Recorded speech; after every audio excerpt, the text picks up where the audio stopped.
আমার ভালোবাসার মানুষটা আমার সাথে এরকম করে দেখা দিবে কল্পনাও করতে পারি না। যাক, আমি আলহামদুলিল্লাহ অনেক হ্যাপি যে আমার ভালোবাসার মানুষটা আমার সাথে মাঝে মাঝে এরকম করে দেখা দিচ্ছে। আমি একটু হলো শান্তি পাই, একটু হলো তৃপ্তি পাই। আমার ভালোবাসার মানুষটার সাথে আমার দেখা হচ্ছে, আর কিছুই চাই না আল্লাহর কাছে। আল্লাহকে বলি, আল্লাহ তুমি যে এটা আমাকে দেখাচ্ছ, এটাই আমি অনেক খুশি আল্লাহ। আমি মাঝে মাঝে কান্না করি, জানি না, আমি জানি কান্না করলে হয়তো অনেক গুনাহ হবে। বাবার জন্য অনেক দোয়া করি, বলি আল্লাহ তুমি তাকে ভালো রাখো, তার জন্য অনেক কিছুই করি, হয়তো আসলে বলে প্রকাশ করা যাবে না। তো সে যে আমার মাঝে মাঝে আমার সাথে দেখা দেয়, এটাই তো আমার কাছে অনেক কিছু। আপনারা কি ভাবছেন ভালোবাসা মানে কি বন্ধু, বয়ফ্রেন্ড? না, আমার ভালোবাসার মানুষ ছিল আমার বাবা। আমি আমার বাবার কথাই বলছি। আমার বাবাকে আমি প্রতিদিন দেখতে পাই আমার ভিতরে, আমার বাবাকে সত্যি। সেদিন আসলে না দেখতে পেলে বুঝতামই না। আমি প্রতিদিন আসলে স্মরণ করে তাকে ঘুমাই। জানি না আমার এতে কী হবে, আমি তাও জানি না, আমি বুঝতে পারতেছি না। তারপরে আমি তাকে প্রতিদিন স্মরণ করে আমি ঘুমাই। এটা আমার আত্মার সাথে টান তার। ঠিক আছে, আমার ভালোবাসা আমার বাবার প্রতি আলাদা, একদমই আলাদা।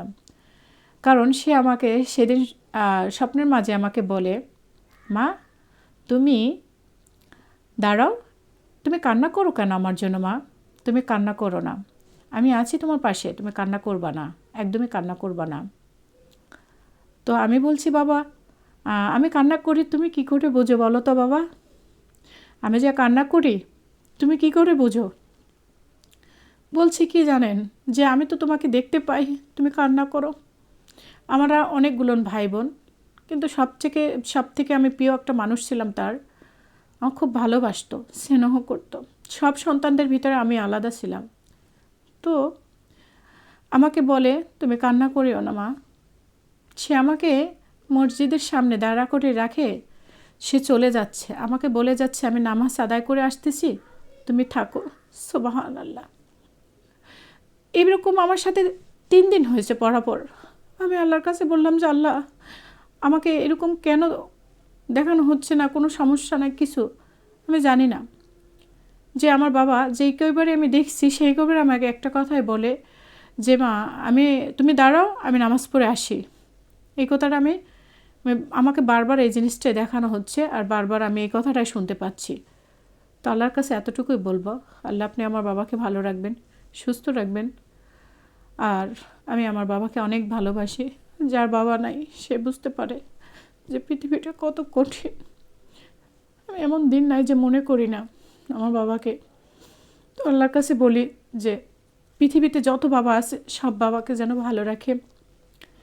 আর আমার বাবা নাই, তো আমি বুঝতে পারতেছি যে আসলে বাবা যার নাই, আসলে সে কখনো রাজকন্যার থাকে না। বাবা যতদিন বেঁচে থাকে ততদিন একটা মেয়ে বাবার কাছে রাজকন্যা হয়ে বেঁচে থাকে। তো আমার বাবার জন্য সবাই দোয়া করবেন, আমার বাবা যেন ভালো থাকে, সুস্থ থাকে ওই মাটিতে। এটাই বলবো, আর কি বলবো। আর আপনাদের যাদের বাবা আছে, লাস্ট একটা মেসেজ, আপনাদের যাদের বাবা আছে অবশ্যই একটু হলো তাদেরকে ভালোবাসা দিন। বাবা মা আছে যাদের, একটু হলো ভালোবাসা দেবেন। চলে গেলে না আর খুঁজে পাওয়া যায় না, বুঝছেন? একটু হলো আমার তরফ থেকে হলো, আমার কথা শুনে হলো একটু হলো তাদেরকে ভালোবাসা দেবেন, বাবাকে অন্তপক্ষে।